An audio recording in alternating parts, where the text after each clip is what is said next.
Hey everyone, today I want to talk a little bit about my tournament run at my local $1,000 prize pool tournament. This is the second one that I've been to at Run Good TCG, a shop that opened up I believe about a year ago, so they've been hosting some bigger events every now and then with some of these newer sets. The last one was a League Cup. This one was just a $1,000 tournament in the summer while nothing else is going on because there are no cups or challenges, but it was still a very decent turnout. I want to say there was about 48 entrants, somewhere around there. It had 6 rounds with an asymmetrical top cut, and so to get there you pretty much had to have a record of 4-1 and 1 to guarantee it. And I look back and I think the top 8 was just a clean top cut with a 4-1-1 record, because I think 9th place had a 4-2 record, which kind of like bubbled out essentially. So it was a 4-1-1 to get into the top 8, and the entire tournament was best of 3. So this is honestly like a really good practice event, like just to get practice in, be able to play a deck best of 3, just kind of, you know, get used to playing in person again. Like I haven't been to a tournament since NAIC, except for like a pre-release, so it felt good to actually just play again. And what I really wanted to do was bring a different deck aside from Dragapult, because that's all I've been playing the last year and a half. And I figured right now is the best time to kind of do that in the summer while there's no, you know, championship point awarding events.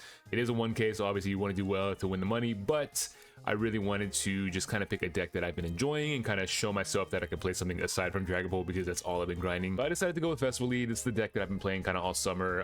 It's really good right now. I think there's a lot of really good things about it, especially with Gladion coming out. So I really am a big fan of this deck. And it's a deck that prior to Pitch Black, I really haven't played a whole lot of. It's just a deck that didn't seem that great, but I think Gladion makes it so much better.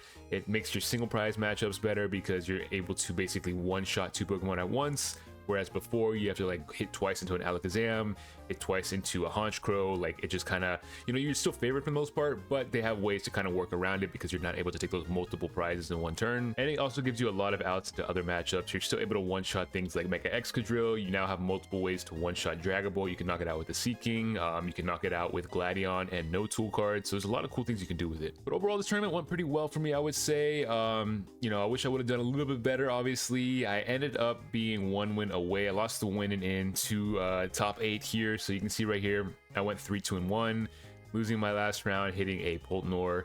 I'll talk about the run in just a moment here. I want to talk first a little bit about the list. I mean, right now Festival Lead, a lot of lists are pretty similar. There are some differences here and there. You know, most people are playing like Shaman, some are playing Psyduck, some are playing the Sacred Ash over the Lana's Aid, so that's an option too. So there's a lot of like little small differences, I would say. For the most part, the lists are the same, but there's probably like 4 or 5 cards that can kind of be swapped out. This right here is pretty much my exact list. I had like different Applins because I think this is the most optimal Applin with the tumbling attack, but I just didn't have any more copies of it, so I only played one of those.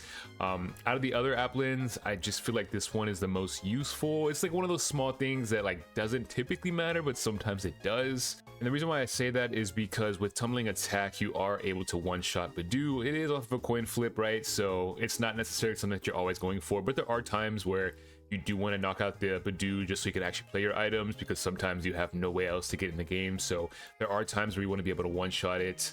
With the other Applin, it's a guaranteed 2 shots.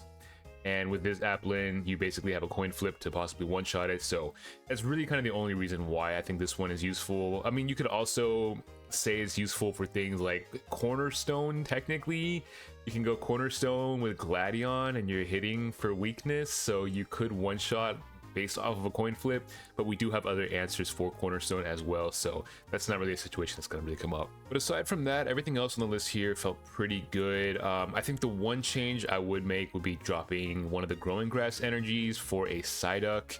I think that Poltnor, out of all the Polt matchups, that one's definitely your worst.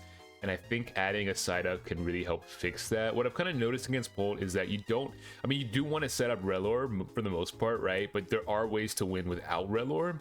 And I think when you're going up against Poltnor specifically, if you can't get the Rellor set up, but you can get the Psyduck set up, I think you still have a chance in that matchup. So I would cut that for the Psyduck. The Shaman is something that I decided to cut kind of last minute. It's kind of like a meta call. I feel like with Shaman, it's really useful against like Slowking, and then I guess also technically Water Pond, but I didn't really expect to see those decks. And then my thought process there too is if I get to go first and I know what you're playing, I'm just going to try to set up Rellor as fast as possible, and if I can't get it, I can't get it, but for the most part, I still have a way to like deal with it by setting up the Rellor, so I would prioritize it just like I would against Dragapult. So in my head, it didn't make sense to play like a card that's going to be dead for 90% of my matches. And honestly, I didn't miss it at all. I never hit anything where I really needed Shaman.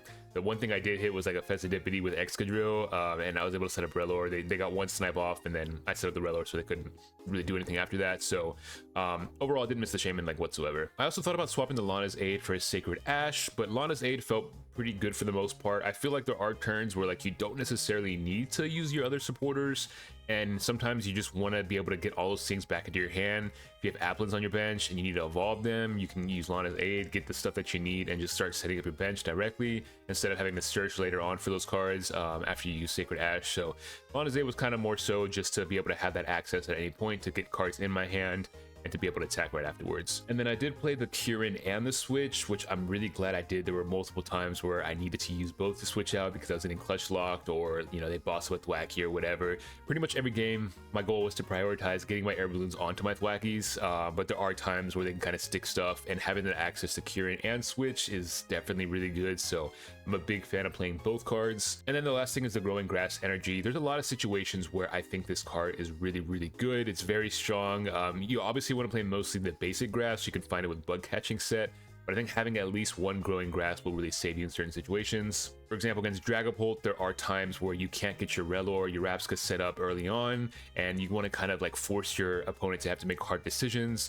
So sometimes you can set up a Rellor mid-game if you have that extra energy attachment that you can spare, and that's because you can attach the growing grass to the Rellor, giving it 70 HP, basically ensuring that it will survive Phantom Dive damage. Can also be good in the Festival League Mirror match. You can put it on a Thwackey and give it 120 HP, allowing you to basically push it up and tank a hit. And it's also pretty good in general for offsetting some of that Phantom Dive damage, just with stuff on your bench. You know, if you don't have a Rabsca down and you want to like set up multiple Applins, you can slap it onto something and kind of force them to like not be able to knock everything out. So it can definitely save you sometimes with the math, or even times when they go for like an Itchy Pollen on a Dipplin and they can Jet Headbutt if they don't have the energy for Phantom Dive. You know, now you can actually survive that Jet Headbutt, so they have to kind of do something else. And it's really good against Excadrill too, because they can't use that milling attack, which does 90 damage if you have the growing grass, because you'll have 100 HP, so then they have to use their other attack instead, allowing you to not have your cards milled. So the point is, I think growing grass is really good to have at least one. I am okay with cutting one. I think I never really had a situation where I used both and like it really helped me out a whole lot, so I'd be okay with cutting one of them. Let's talk about the run here in general, see how it went here. So you guys will notice here the start of the tournament was not fantastic. I mean, I did hit a Zoroark round 2, so I can't complain about that, but we almost bounced back, hitting 3 pulls to end the day. So let's go ahead and talk about it. So first up was the mirror match, and the Festival League mirror match is not really great in my opinion. It doesn't feel great. It really kind of comes down to who can take 2 prize cards first. There are still ways you can kind of climb back into it, right? Like Seaking has 110 HP, it can tank a hit. The growing grass allows Thwackey to tank a hit, but for the most part, if you take 2 prize cards first, you're in a really good spot because you're just kind of trading back and forth. Festival League typically doesn't play hand disruption, so you have no way to disrupt your opponents. Thwackey can find any card that you need, so you're pretty much in a great spot if you are able to take those 2 prize cards first. I actually did win the coin flip, so I was able to go first. Typically, if you go first, a lot of times you're attacking by turn 2. My opening hand had 4 Applins. It was pretty bad, so I didn't get a whole lot. Like, I couldn't get any Grookeys down turn 1, which felt pretty bad. Luckily, turn 2, I was able to top deck a Lillies, and I got pretty much set up, but I could not find my stadium, my Festival Grounds, so I was only able to take 1 knockouts, and then my opponent was able to take 2 every single turn, and they ended up winning.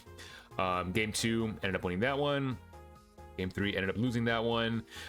So overall, it felt pretty bad, like hitting Festival Lead. First round, I didn't really want to hit the mirror match. That's one thing going into the tournament where I was like, I don't really want to hit the mirror match. Hopefully I don't hit it, especially not round 1. And what's funny is we were playing the exact same sleeves. We were playing the exact same energies too, like the e-reader energies and everything. So it was just like, what are the odds? But yeah, it was still a fun set overall. And it's definitely, it's a weird mirror match. Like some mirror matches, like Dragapult and stuff, like I feel like there's definitely more layers to it. With Festival Lead, it's a very kind of strange mirror where it's just kind of like whoever gets the two prizes first, you're just in a really good spot overall. Round 2, we hit the Zoroark. This is like a pretty much auto win matchup unless you just completely brick. So it was a pretty quick set. We were kind of laughing about it, but I was definitely happy to see like they had the mulligan for game 1. I saw Zoroark and I was like, okay, like this is a pretty good deck to hit, right? Like I feel like the only way Zoroark kind of wins that is if you do some clutch lock shenanigans, but they can't even really poison themselves because you have the Festival Grounds, which gets rid of the poison. So there's really not a whole lot of ways that I feel like Zoroark can deal with Festival Lead. I think honestly with Zoroark, I think you have ways to win against every other type of grass deck, but Festival League just feels like it's so bad. Then round 3, we hit the Mega X control here, which ended in a tie. So game 1 felt pretty good. I think I won that one pretty easily for the most part. Game 2 was definitely a lot closer. They were able to bounce back and win. And then game 3, we just weren't able to finish it. At the very end, they put me in a spot where like I basically had to get through a Mega X control at the very end, and I just didn't have the resources anymore before time was called, so I wasn't able to win that one, unfortunately. Overall, this matchup doesn't feel terrible. I think the thing that feels worse about it is when they use Genesect to attack, because with Genesect's attack, the next turn it takes 30 less damage, and then it already resists 30 damage on top of that, so it's really hard to like knock it out because you have to burn your resources, and then you don't have that for Mega Excadrill. So I think attacking with Genesect is definitely the right move. I think in this matchup you typically do want to try to set up Rellor Rabsca early on if like you're not able to get your air balloons down, just because they can always like boss up Thwackey and start like going for Fez snipes, which they can easily power up with Metal Maker. And then just overall, like the grass resistance is kind of annoying, but you can still one-shot Mega Excadrill with Brave Bangle and Gladion, so that allows you to get 3 prize cards, obviously. I think what makes the matchup kind of awkward is when they attack with Metagross and when they attack with Genesect. Those are the 2 kind of cards where like you have to think about how you're using your resources, and I definitely kind of messed up. I think like I think it was game 2 where I burned my boss's orders like super early, and I needed them like late game, so that felt kind of bad. They also played Handheld Fan, which was a little bit annoying. That really kind of only played a part though. I think game 3, I want to say it was game 1, they put it on an Excadrill, but I had been attaching energies every turn, so I was able to get 2 energies down on my Dipplin, and then I was able to go for the Gladion play, knock it out, so it didn't really affect me too much once I knew that the Handheld Fan was a thing in the deck. But definitely a good tech option to just kind of like really solidify that matchup into Festival lead. On 4, we hit Dragon Ball Blaziken. This one felt pretty good. My opponent kind of bricked a little bit both games, I feel like, which definitely helped me out a lot. I was able to just kind of run the board a little bit on both of these matchups. I don't think I set Rellor up at all. Or Rabsca, I keep saying Rellor, Rabsca, same thing. And what was really nice too is in this matchup, you can use Seaking to one-shot Blaziken. You just need a Brave Bangle, and you're able to one-shot Blaziken, so I was able to get an easy 2 prizes off of that. So I think Seaking is a really solid attacker in this matchup specifically. And whenever you're able to take those like early prize cards, like if you go first against Dragon Ball, and you're able to take, you know, 2 prize cards on turn 2, it feels really, really good. Like once you start getting that lead, if you're able to take those early prize cards, a lot of time you don't really need Rabsca. If you're able to set up your board correctly, get your air balloons down so they can't trap your Thwackeys, and a lot of times you're in a really good spot. And what I really like about Dragon Ball specifically, especially now, is I feel like when they hand disrupt you and you have air balloons on your Thwackeys, it honestly kind of helps you at times, because at that point in the game, they've got these bigger Pokemon that you need Gladion for, and all they're doing is putting you at a low hand size, right? So if they, you know, unfair stamp me to 2 cards, I can search for Ultra Ball, I can search for Gladion, and now I can one-shot you. So I feel like a lot of times you want to just go for those early prize cards, set up those air balloons on Thwackey. If you get red carded or unfair stamped, you're able to swap around with Thwackey, you don't get stuck, and you're able to just easily get Gladion off. So overall felt really good. I feel really good into Polt for the most part, except for Poltnor. That's the one that feels pretty bad right now still, but it went pretty well for me in round 4. And round 5 was definitely an interesting deck here. They were playing Hero's Cape with the Dunsparce, with like the Dark Bell stuff, Acerolas and everything I saw that they had. So not something I was expecting. I didn't realize they were playing Hero's Cape until like later into the set. But this one went pretty well. Game 1, they bricked pretty hard. They weren't able to get Lilies and like stuff like that. So again, just were able to take advantage of that. Like I got the faster setup. I'm taking early prize cards. Felt pretty good. Game 2, kind of the same story, except that they were able to clutch lock Thwackeys for a long time. I prized my Kieran, and I was just not able to find my Switch. They were able to like, you know, clutch lock, boss up the other Thwackey, clutch lock it, spread some damage. Because they played the Risky Ruins and everything, they were able to like, you know, Risky Ruins, bench everything, move all that damage over. I tried not to leave damage on their board, and then yeah, they were able to go Phantom Dive and just kind of come back at the very end there, so I scooped it up. And then game 3, same thing, they just like bricked pretty hard, and I was able to just kind of take advantage of that and start, you know, steamrolling a little bit. Game 3, they were able to get the turn 1 monkey down, and I decided to just punch it and leave damage, because when I realized they played Risky Ruins, I'm like, okay, they can just get infinite damage anyway. So like typically up against Dragon Ball, if they push up, like if you knock out like a Badoo, for example, and they push up Monkey, a lot of times you don't want to give them that damage to kind of move on to your side of the board. But in this case, if they have infinite damage, I was like, I can just punch into it. That way next turn, if they push it up again, it's just knocked out. So that's why I was able to just go for that. And yeah, really both the wins on this one, they just kind of braked, unfortunately. But I was able to take advantage of that and get the win. I made around 6. This one was pretty bad. What's funny is like, I feel like we didn't even have like a real set. Like both of us bricked like back and forth. Like game 1, they bricked harder than I did. I was still kind of bricking, but I was able to claw my way back into it and win. And then game 2 and 3, I just bricked super hard. They also kind of bricked, but I just was not able to do anything for multiple turns. And then eventually they were able to kind of get into it.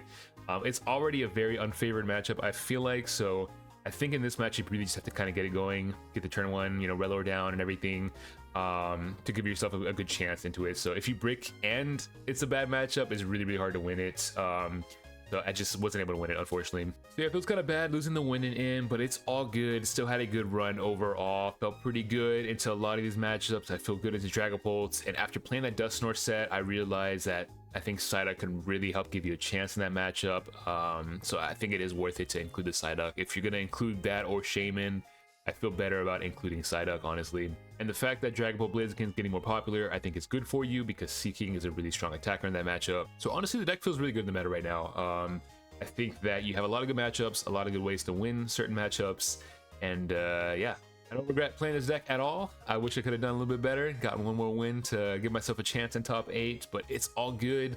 I do plan to kind of take this to some more tournaments and stuff, so I'm going to keep grinding it out and kind of like refining the list and kind of figuring out what I like. But go ahead and let me know in the comments what your thoughts are on Festival Elite and what you've been enjoying in the Pitch Black formats. I know a lot of people are excited about Mega Excadrill, including myself, so I definitely need to test that out a little bit more. If you guys enjoyed it, make sure you subscribe to the channel. Appreciate you watching, and I'll catch you guys in the next one.